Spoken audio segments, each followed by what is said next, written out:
Hello, this is Hope, and you're listening to Covert Castaway. Welcome to my weekly diary of what I learn and how I cope with transitioning to life as a liveaboard cruiser.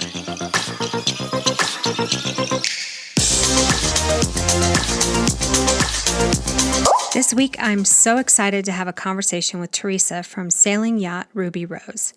Terysa and her partner Nick have been cruising since 2014 in their Southerly 38 monohull, mostly around Europe and the Caribbean islands.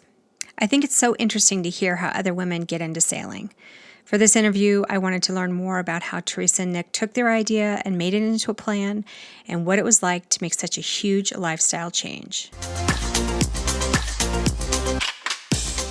Okay, so I'm so excited to chat with you today, Terysa. We've been following your adventures for quite some time, and as I mentioned to you ahead of time, you've really inspired me in so many ways. So thanks for taking the time today. No problem. Thanks for having me. So first things first, you guys are now back in London due to COVID, and you got back in okay, right. I suppose. And yeah. I think your boat's in La Rochelle. Is that right? Yeah, so the boat is in La Rochelle in France, on the west coast of France, and we left the boat there last September. So she's been there all winter long, kind of just waiting for us to get back to her. Yeah. And Nick was back on board a few weeks ago, and I was still in Australia, and my plan was to let him kind of do a few of the jobs that he, prefers to do on his own, so he can do it all in his own time and make a big mess of the boat, and then just, be able to do that by himself. And I come back to a nice clean boat that's ready to go. That was a plan. And because I was spending a little bit of time with my family still in Australia. And then, obviously everything's kind of changed. So we're back in London at the moment. I did a bit of a last minute dash to get back to London before all the flights were cancelled and the borders closed. And there was a little bit of stress kind of working out what I was going to do with my time and whether I would wait this out in Australia with my family. I would be safer there. The pandemic or the Australian epidemic isn't as advanced as in Europe or the US. However, obviously I wasn't with Nick, so that was the main issue. Yeah, my husband actually was there trying to get our boat commissioned in La Rochelle. That's what he was doing. And so I had to do like a grand adventure to get him back home. But he said, what he said was he thought he saw Nick on a bike or something like that. So as we've been kind of tracking your latest videos, we can see now that that's probably what happened. Yeah. He's been cycling. Well, he was, when he was there a few weeks ago, he was cycling around, and obviously he had to make a decision at some point. How seriously do we take this thing? Or, is this really happening? I know. Do I really need to go back to, do we really need to go back to London? Because Nick's parents are in London. They're, in their 70s. They're, a little bit, well, we were a bit concerned about how they would manage all of this. And obviously London is the hotspot in the UK. Right. So we were worried about that. We kind of ended up converging in London, even though our original intention, it feels like a lifetime ago, but only a couple of weeks ago. I know, it's just a couple of weeks. It seems like a year. I know. Our plan was to literally be sailing right now. So, I was meant to go back to the boat a week ago. Crazy times. So crazy. Yeah. Yeah. So part of this podcast is really helping other women understand, what to expect during a transition. That's why I kind of wanted to share my own, ups and downs and craziness and everything and neurosis, honestly. So let's just start at the beginning. So you and Nick met over 10 years ago or so on a tour you took to India, right? Right. Yeah. Well done. Yeah. We back in 2009, we met on a tour in India and Nepal. So it was just a 14-day tour. So we didn't have much time together. But it was long enough to work out that, we were going to kind of work out a way of being together. So, and then I moved to London about 6 or 7 months later. And then, I started sailing very soon after that. But really, my life in London was very focused on work and my social life and Nick, obviously, and his friends. And it was really, that was a major focus. Sailing was very much Nick's hobby. It was something that I did because he loved it. it wasn't anything that I had a personal interest in or a passion for. It was basically just a way of me spending time with him on the weekends, because he had a 3-day weekend and I only had obviously a 2-day weekend. So he would usually go down to the boat kind of before me. And then, you know, if I wanted to see him that day, then I would have to go down to, you know, the boat as well. Right. So yeah. It's sort of like my husband and I. He was into it, and then I just got into it because he was into it. But I think that's a lot of women's experience. Yeah. I feel like it's not, you know, a lot of women get into it at the same time as their husbands. I think it maybe also comes down to age. Like I feel like a lot of the younger couples, they kind of get into it at the same time. Right. Whereas couples that are maybe, you know, have been married for a long time, or, you know, are nearing retirement age, that kind of thing. It seems to me that often that's when you get that kind of discrepancy between the man who may be more experienced and then the woman who has just kind of been, you know, tolerating her husband's hobby for all these years, and now is suddenly, you know, having to think about actually taking that on herself as well. Yeah. And did you know, when I first stepped on a boat with him, you know, we met after we had gone through a first divorce of each of us, and we kind of met. So we're kind of a remarried couple.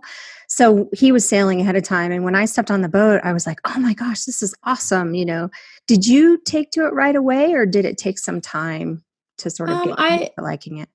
Yeah, I feel like I did take to it right away. I didn't have that passion.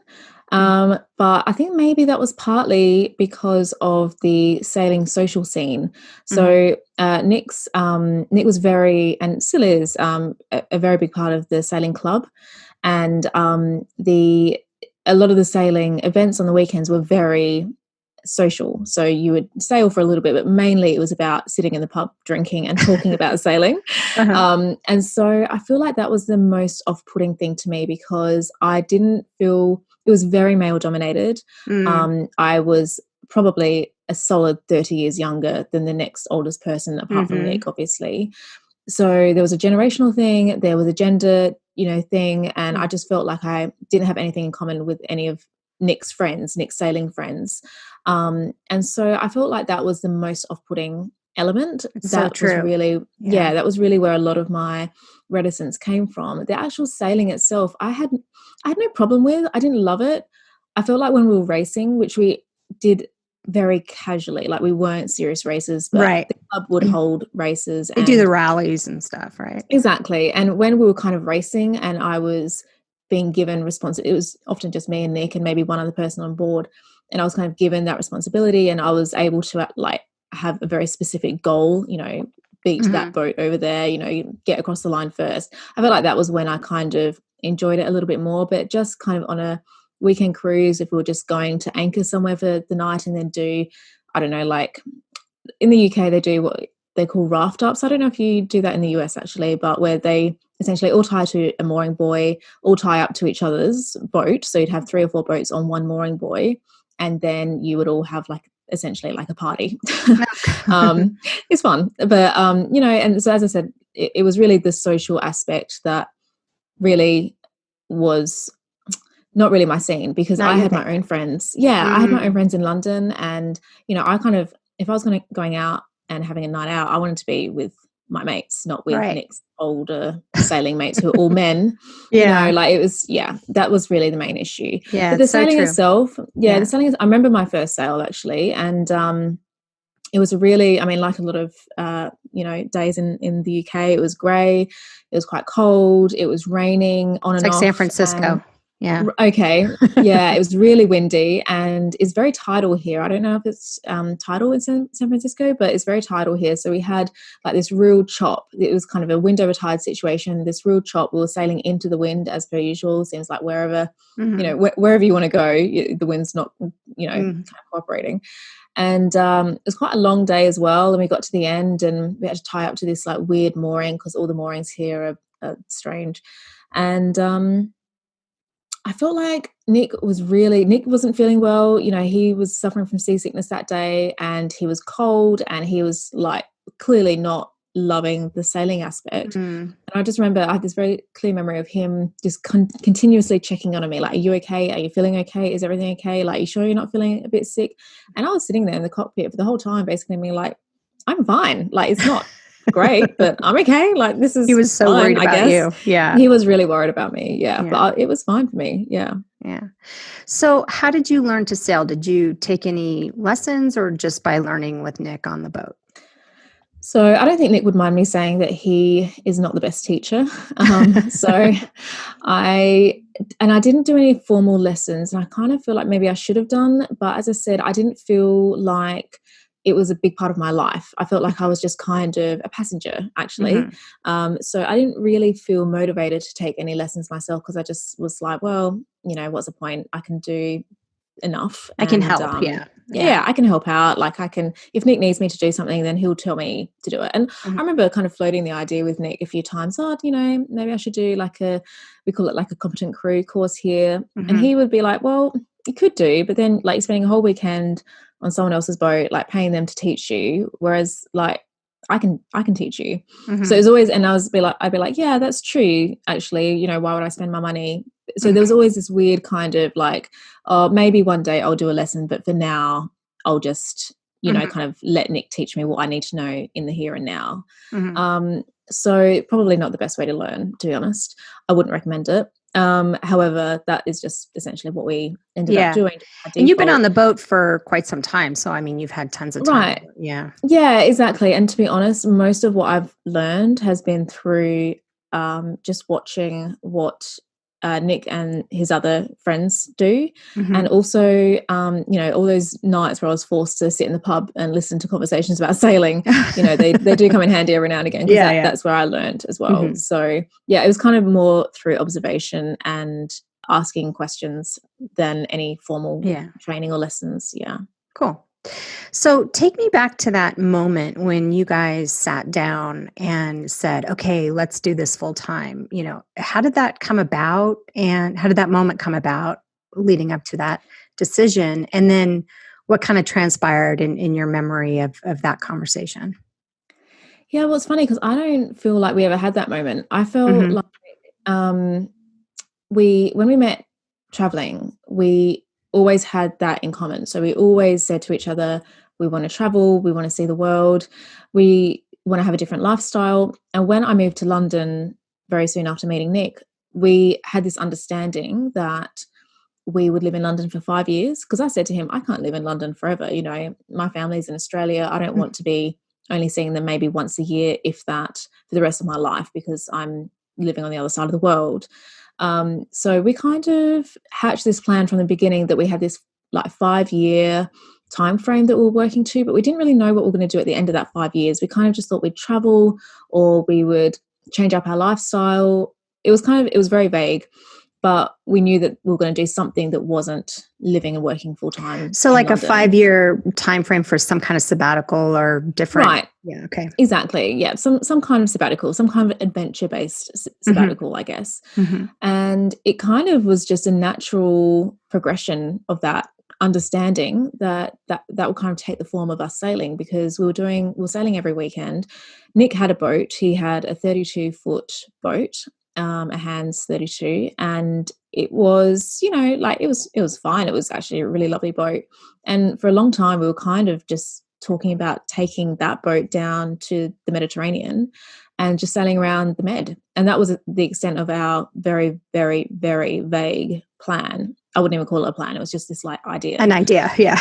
Yeah. And then I think that the real turning point where it went from like this kind of vague notion that something that we wanted to do, it went from that to something we're actually actively planning to do when we made the decision to buy the boat that we currently have.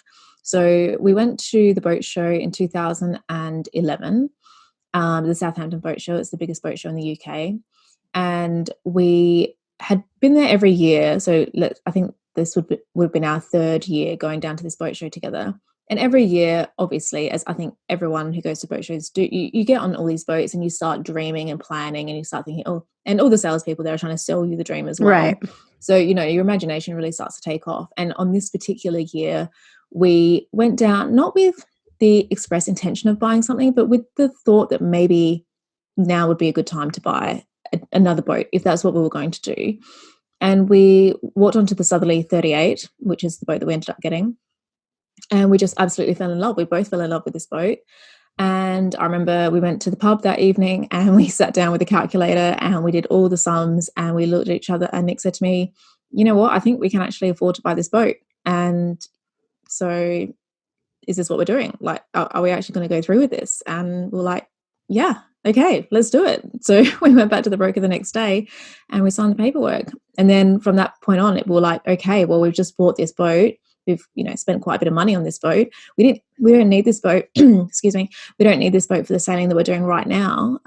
We only need this boat for sailing that we plan to do in the future. So, that's the only purpose of buying this boat, is to essentially sail around Europe and perhaps even further afield. So at that point, it really went from... You were committed. Yeah. Yeah, we were very committed. Financially, we were committed. Right. And, this boat was much bigger compared to our old boat, and much more set up for the type of cruising that we were kind of dreaming about. Mm-hmm. So what initial fears did you have, once you bought the boat and you were like, okay, we're doing this? And how did you rationalize those for yourself to get comfortable? Yeah, I don't actually remember. This is probably a failing of mine, but I don't really get afraid very often. Nick is a very he can get quite anxious, and he can get a little bit apprehensive about things, and he really likes to plan everything out to the nth degree. Like, he plans out for scenarios that don't even enter my mind, and so I feel like he does all the worrying for both of us, and it's kind of my role to kind of pull him back to reality and say, you know what, I think that we just need to, kind of think about the most likely situation, not worst case scenario. So I feel like a lot of the fears were on his, were coming from him. And I think that they were justified because, he obviously is the skipper, and it's a huge, huge responsibility. He feels that responsibility very keenly. And I think that in my ignorance, I didn't have a full appreciation of the risks that we could be facing, of, the real responsibility that he would have on his shoulders for our safety, for, the boat. And I think particularly for my safety as well, there's this kind of mentality. I think that, this was his kind of idea. This was his plan. He's the skipper. He's in charge, I guess. And, if anything went wrong and it put our safety at risk, then he would, he wouldn't be able to live with that. So I think that, I wouldn't say that I had much fear. And I think that was more out of ignorance, actually, than anything else. So, as I said, probably failing on my part, really.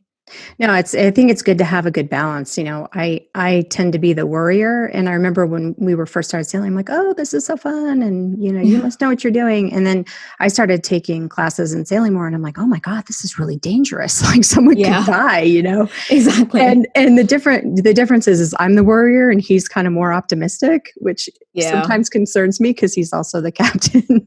So, I think that's more often the case, though. I think that mine and Nick's dynamic is a little bit unusual. I think it's usually the woman who kind of thinks about all these. Yeah, exactly. Who worries a little bit more, who think, I don't know about, I wouldn't use the word worries, but who thinks through everything. I feel like us women tend to think through everything quite thoroughly. And but no, Nick's definitely I will say that he's the warrior. Interesting. He does worry. Yeah. When you told your parents and your friends, how did they react? What was their response? Yeah, that's a really good question. My mother was very worried. She is a warrior. I think maybe that's why I'm pretty chilled out, because she's the warrior of the family. And she was very concerned, and I had to fend off a lot of safety related questions from her. She still worries about it. And, actually this is one reason why we decided to start a YouTube channel, because I was blogging before that. And, when I spoke to her on the phone, I didn't feel like she was getting an appreciation of the reality, of sailing and living on a boat and crossing oceans. And I was trying to reassure her, but also, inform her. And I just didn't feel like I was kind of getting across what I wanted to. So that was one of the motivations for starting the YouTube channel, so that I could show my parents at home what it was that we were getting up to, essentially. My dad, he was the opposite. He thought it was amazing. He would have jumped on board with us, from day one if he could have done. So he was just thrilled about the kind of adventure side of things. He thought it was great.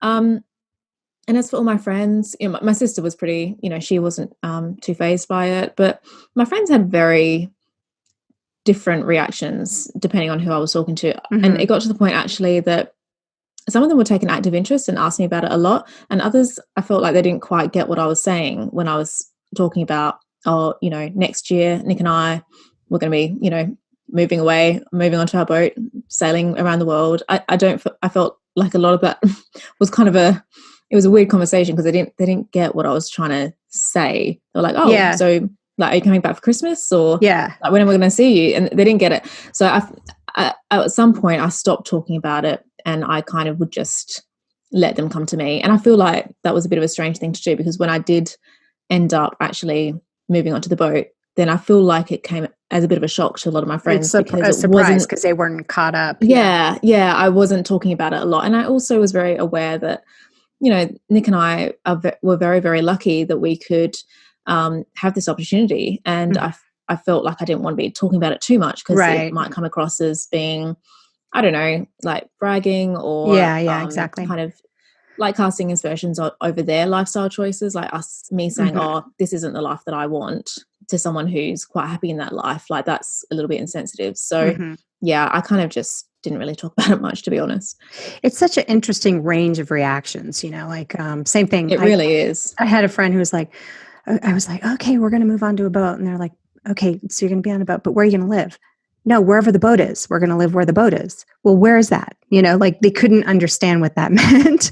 Yeah, exactly. My daughter was like, oh my God, you're going to go sailing. And like, what if the boat sinks? They go to this other completely different place. And it's like, no, it's more like a vacation. Like it's not like we're in the middle of the ocean all the time. So, but it's hard to explain, how that all really works. hard to explain. And I think that was what I was coming up against. I was just finding it too hard to explain. So I just wouldn't, essentially. I'd tell all the people who absolutely needed to know. I'd tell my family and my dearest, closest friends, and everyone else, I kind of just let them work it out. That's why I started the blog to start with, because I thought, well, if they're interested, they can read about it. And then, as I said, the YouTube channel was kind of an extension of that. Yeah, it's good for family and friends. Yeah. So as I understand it, you sold a practice or something and a flat that you shared. Did you cut the lines completely, or was it more of a gradual thing? Yeah. So one of the reasons for our initial 5-year kind of time frame was that Nick had, he was a dentist and he had his own dental practice. So he needed time to, kind of get to the point where he was able to sell that practice.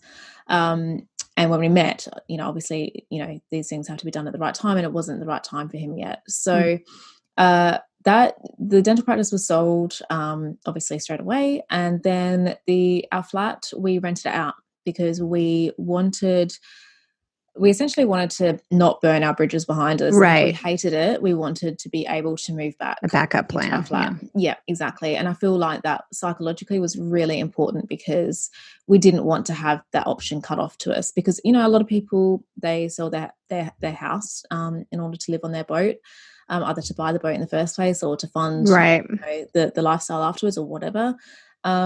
And I know that for some people that's just the way it has to be, but I feel like if at all possible, you should hold on to, if you own your own house, you should hold on to it, because A, you can rent it out and can have a little bit of income, but B, more importantly, almost psychologically, I feel like it puts so much pressure on you to enjoy the lifestyle if you don't have any other option. And I feel like that is really, that can be quite dangerous. Yeah, exactly. We were initially going to sell our house, not to pay for the sailing trip so much as just to not have other commitments to worry about, like not worry about renting it and not all the stuff. And emotionally, I just couldn't get past that either. It was like, we needed some place. And so we got a little place that we're going to turn into a vacation rental. But I remember saying to myself at the time, okay, if everything in the world goes to hell, like at least we'll have the ability to, live here and be happy or whatever. And now, even given this current situation, it's like, wow, no one could have So imagined. Is that where you are right now? Yeah. Is that where you are? Yeah. So we got a little spot. Yeah, I know. So we got a little spot up in Tahoe. So we're in Lake Tahoe, but nice. Yeah. But no one could have imagined, so these things that you just don't even think about happening, or maybe your parents get sick, or, my parents get sick or something, and you want to at least be close, or, my daughter at some point is going to get married, and you want to kind of come back for that or whatever. So I do think emotionally it's helpful. Yeah. I agree. Even if it's just to like hold on to that, if it's your home already, I feel like even just hold on to it for like a year, but at least your first year. Like if you think to yourself, you know what, financially we really do need to release this equity, then try and hold out for a year, just so that when you do sell it, that you are comfortable and settled in your lifestyle first, and not hoping that you are going to settle in. Yeah, I want to talk about that in a bit. But before we do, to the degree that you're comfortable, I want to talk about the financial planning part of it. When we get this initial idea of changing our lifestyle, we were like, oh my God, how are we ever going to be able to afford this? And it's such a huge divergence from, what you're sort of planning for your whole life on a more traditional path, right? For years and years, you're like, oh, I should be doing this, and I should be saving for that, and I should be investing in the stock market this way or whatever. And some people want sort of a rock solid financial strategy, and other people kind of throw it all to the wind and just say, okay, we're going to just figure it out as we go along. How did you guys think about that? And how did you kind of come to terms with, the financial path that was right for you? Yeah, well, that was a really difficult obviously decision, and I think that the turning point, as I said earlier, for us was when we decided to buy the boat that we currently have, because that was quite a large investment. And we could have, the boat that we bought is 38 foot, and we could have bought a much bigger boat for the same amount, but we bought a really high quality boat. We decided not to buy a production boat. We went for a really well built vessel, and I'm very, very glad that we did. But my point is that we kind of committed ourselves financially several years out from actually leaving. And we really did have to sell Nick's business in order to pay for the boat, because we took out a marine mortgage. So we didn't obviously want that hanging over our heads when we sailed off. So when Nick sold his dental practice, we were able to pay off the boat. We also had some savings from that. And then on top of that, and this is why I said before, one reason why we didn't want to sell the flat is because we knew that would give us some monthly income, and it might not be very much, but at least it was something coming in. And so we kind of just figured out that if we stuck to a fairly modest monthly budget, then we try not to touch our savings too much, or at least only for those like really big expenses that do inevitably come up every now and again, then we should be able to continue on for some time. And having not sold that flat behind us, that was always an option for us. We could come back to the flat. At least we would have a house or a home. So that was kind of our strategy. At some point, I guess we had to make the decision, do we leave now in a smaller boat with less kind of monthly income and less savings, or do we work for another 5 years, 10 years, 15 years, however long? And at what point do you have enough to do what you want to do? So I guess as I said, we gave ourselves from the point where we bought the boat, I think it was about 3.5 years between buying the boat and actually sailing off. And so we had a little bit of a buffer there to really set ourselves up and to save up, to save hard, I guess, like everyone does, and to kind of just do the maths a few times and make sure that we had all of our sums done correctly. But it was a scary moment, I'm not going to lie. It was not financially, we could have been a lot more secure if we'd stayed in our jobs in London, that's for sure. Yeah, the economic insecurity part for me was really hard to get over. And it's just part of my character defect. I just worry about that stuff. And, to your point, how much is enough? It's like, I asked my grandmother once, when are you ready to have kids? And she said, oh, you're never ready. You just have to do it. I kind of feel like sailing the same way.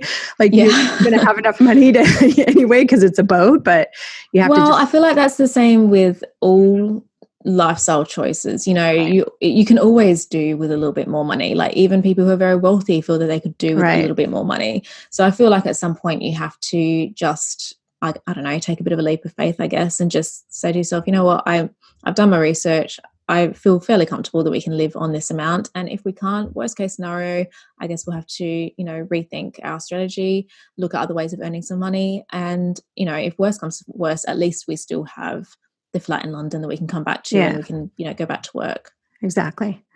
Some women talk a lot about the internal conflict of giving up a career and what that's like. I certainly have had those discussions with myself. Did you experience that, or was it a pretty easy thing to shift away from? Well, it was actually quite difficult because when Nick and I bought the boat, I was, I think I was about 25. So I was in that age, I guess, where my career hadn't really advanced very much, but I was at that age where I was starting to think about, where my career could take me.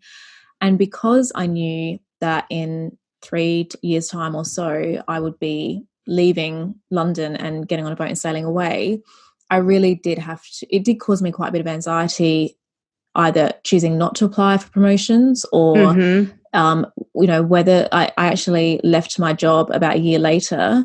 And that was a really difficult decision for me. I went into a different position, and just that change of job was really, it did stress me out quite a lot because I didn't know whether that was the right decision. I would be leaving soon anyway. I found it really difficult. That was something that I found really difficult. And the fact that I had essentially put my career on ice because I knew that I didn't feel like I could take a promotion or apply for promotion. Or bigger responsibilities or whatever. Exactly. Knowing that 12 months later I would be leaving. Like I was too loyal to my employer to do that. I was very lucky that I had, a really great employer and that I loved my job and, all my colleagues. I didn't feel like I could do that. And I didn't want to keep it a secret. I wanted to let them know well in advance that I was going to leave. So I did find it really difficult. So I was a paramedic, and then I had kind of other jobs in the health sector that weren't actually clinical. And then when we left, as in when Nick and I sailed away, moved onto the boat and sailed off, at that point I was like, okay, so I'm 20, I guess I was like 28, 29. I did feel a bit lost because I thought, well, I'm at that point in my life where I feel like I'm very ready to kind of advance my career, but I've literally just burned that bridge behind me because, I can't go back to that work. If you're out of work as a paramedic for over 12 months, then your registration is lapsed and that's it. You can't really go back to it without extra training. So I kind of knew that chapter was behind me and I didn't really see clearly a path forward for forging a career on the water. So that did stress me out a bit. That was something that, it was funny because, when I started the YouTube channel, it wasn't actually based on I didn't consider it to be work at all. It was very much a hobby. It was just fun. Yeah. It was just fun. It was just like a creative outlet. As I said, there were a few different motivations for it, but one was to keep my friends and family kind of informed about what we're doing. And as I said, one was also a creative outlet, and it was very much a hobby. And then obviously, as we've grown as a channel, it's very much transitioned from a hobby into a business. And now it's definitely a lot of work. Absolutely. And now, strangely enough, it's the case that my career is actually as a YouTuber. And, 5 years ago, I never would have imagined that. Yeah. So, I guess now I feel like I'm in a much better place in terms of my career. But that was a concern of mine for sure. Yeah, I've been really struggling, because I've had a career for a long time, and then you kind of advance and then people depend on you and you get a lot more responsibility. And I eventually had to tell my boss. I haven't told anybody else, but I had to tell my boss just to help kind of plan an exit plan. But it's so hard because, there's these things you want to do on one side, but you can't take them on because you'll have to, cut the lines later. So Yeah, it's exactly. really a struggle internally. Yeah.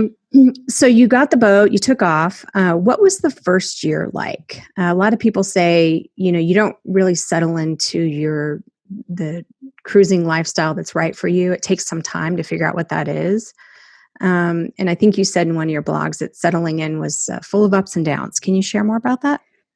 Yeah, it was definitely full of ups and downs. I would say I would extend it to the first 18 months was a really tumultuous time. And it was difficult because and a lot of people fall into this trap. We're definitely not alone. But, when you're sitting in your flat or wherever, kind of planning this life and, you're having to get up and go to work every day and you're kind of consoling yourself by planning out this amazing sailing adventure that you're going to have at some point soon, then you kind of leave.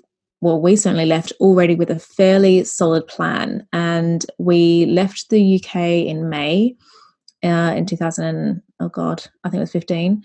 And we had already signed up to do the ARC, which is the Atlantic Rally for Cruises, that November. So we knew that we had to get from the UK down to the Canary Islands in, I guess it was about 6 months, maybe a bit less than 6 months, 5 months. And then obviously we would be in the Caribbean by mid-December, I think. And then our plan was to continue sailing in the Caribbean. And so we were very much tied to that timeline, both because we had already paid, committed to, yeah, exactly, to the rally, but also we were kind of committed from a kind of mental point of view as well. And I think that timeline, putting ourselves on that timeline, really put us under a lot of pressure because we weren't used to cruising. We were used to being on our boat more, like in terms of having holidays on our boat. We would spend a week or two on the boat cruising around kind of before we set off. However, this was the first time that we were actually cruising properly, and we kind of had this unrealistic view of how tiring it would be, of how realistic that plan was in terms of kind of the amount of I guess like the number of miles that we would have to do in such a short space of time. And we found it actually really exhausting physically, but also like emotionally. It was tiring, always being on the go. And not only that, not only the sailing itself, but settling into our roles. It was a challenge emotionally and also physically because we were sailing so much, but also we were settling into these new roles on the boat. So Nick was suddenly the skipper and I was suddenly, his kind of subordinate, which obviously in land life was not different. Our dynamic at all. Right. Yeah, it was completely different. And so, and as I said, Nick was quite stressed out by the responsibility, the kind of newfound responsibility that he had being a skipper on this boat. And I probably didn't help matters at all because I hadn't upskilled myself particularly to any particular extent by this point. So even though I could sail the boat, I wasn't nearly as competent as I probably should have been. And that was very much my error. And so, yeah, I think that we both felt quite stressed, actually. And we're also spending more money than we thought we had. It was more expensive than we thought it was going to be. So there were several things that were stressing us out. And then we had, obviously, for the first 6 months, we had this Atlantic crossing kind of looming, and that was a real unknown. So, yeah, by the time we got to the Caribbean, Nick really needed a break, not from the boat and sailing, but just to slow down and just spend like a week in an anchorage, just chilling, and then move to the next one and just chill. However, obviously, now we had hurricane season. Yeah, exactly. So we did have to do some planning to get out of the hurricane zone by June. And so, yeah, that was another, suddenly, we're faced with this other kind of deadline that we had to be out by. And that was also, a real source of stress. So, and what we ended up doing was we got to Antigua, I think in March or April maybe. And we ended up just staying in Antigua until the hurricane season, and then we hauled out for hurricane season, and that's what we ended up doing, even though that wasn't our original plan. But we got to the point where we just said, you know what, we just need to just stop and just enjoy being on the boat at anchor. You know, we've got friends here, we could just chill. And at that point where we decided that we really needed to reassess our plans and how fast we were going, and our, I guess, itinerary and our cruising plans. At that point, we kind of, took a step back and said, you know what, this isn't realistic. We need to just take it one step at a time, one day at a time, 1 week at a time. Obviously, you have to have an overarching plan because of, weather considerations, etc. But we kind of, I think at that point, realized what was realistic for us. And people go at different paces. Like, we are friends with people who did a circumnavigation in 18 months, and that would totally stress us out. But they loved it. They just, they just said they wouldn't have done it any other way. So, it really just depends on what suits you, I think. But yeah, that first 18 months was a real period of settling in to the new lifestyle, for sure. What initially were the biggest areas of conflict between the two of you that you had to work through? You talked a little bit about the sailing piece of it. Anything else you feel comfortable sharing? Well, I personally got very, I found it really difficult to work out what my role on the boat was, because, as I said, and I take responsibility for this, I hadn't taken a huge interest in sailing, definitely not in any kind of boat maintenance or anything like that. So I couldn't really contribute. I suddenly realized that I couldn't actually really contribute to the lifestyle particularly, which was a bit of a shock to me, because I hadn't really, as I said, I was very immersed in my life in London. Even though we had this going on in the background, I was still, what it's like when you're getting up, you're working 50-hour weeks. Whenever you're not working, you're with your mates. It just felt like it was something that I was very actively planning, but I didn't appreciate the kind of day-to-day realities of being on the boat. And as I said, I just felt like I didn't quite know what my role was, because Nick was such an expert at so much. He's a fantastic sailor. He's amazing at problem solving, at any kind of mechanical issue or anything along those lines. He is really, really good at working out. And I didn't know the first thing.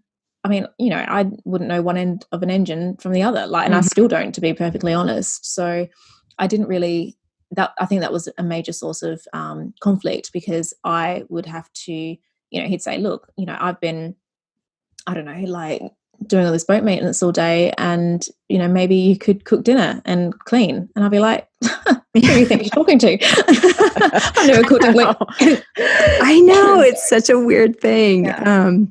Yeah. And they, my husband, for instance, he's the same thing.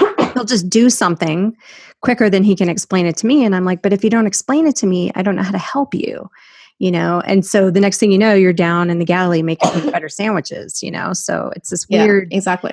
And I ended up just going on an offshore passage with a different boat, just so that I could be forced to learn stuff from other people, even. That was helpful, because then I felt like, okay, now because I think he would just want to do stuff himself. It'd just be easier and quicker. And I'm like, if I don't ever learn, I can't be helpful. It's a weird, and so each of us has to figure out how to communicate better, That's what totally. I totally agree. So, what advice would you give other women as they start thinking about this transition to live aboard sailing or a live aboard lifestyle? What tips would you give them? Yeah, well, I think that this is a matter of do as I say, not do as I do. And I would definitely say learn from my mistakes, because, as I said, one of my biggest regrets was that I didn't take more ownership over my own skill set and knowledge before we left. So I think that, making sure that you are comfortable on the boat, that you're safe on the boat, and that you have enough knowledge to contribute to the lifestyle in some way.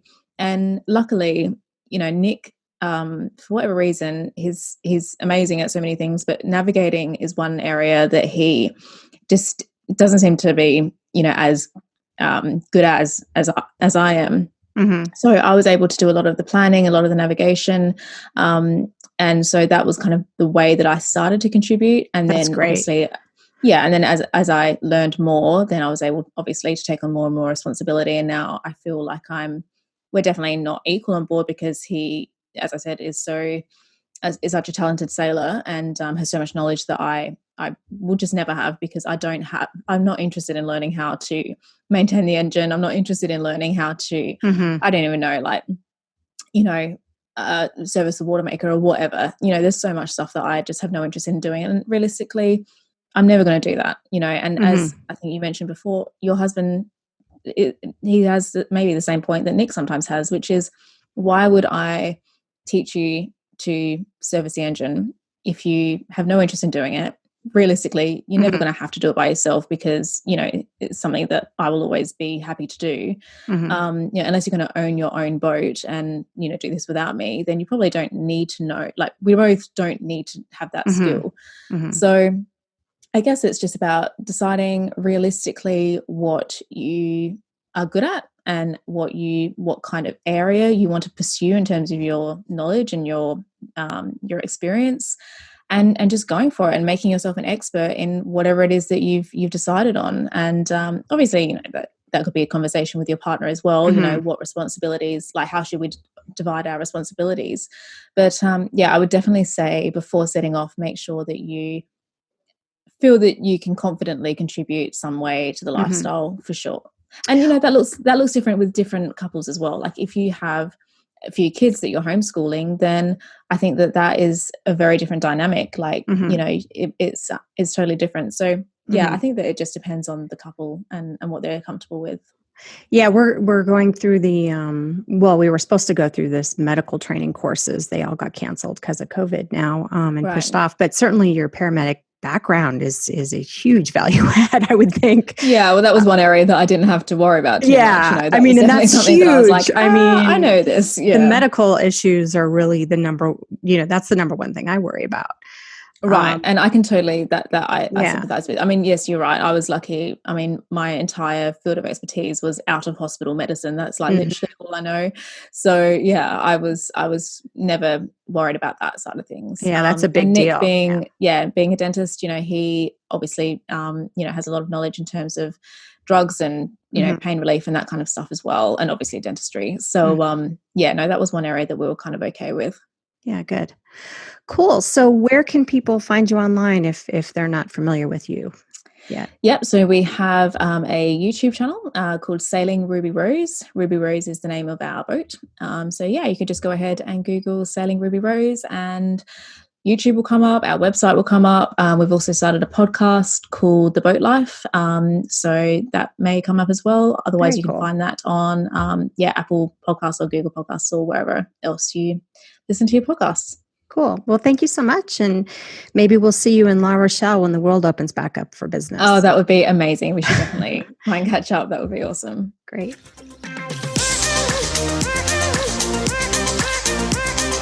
Thank you for listening. If you like this podcast, please subscribe, like, or share with another Covert Castaway. Fair winds for now.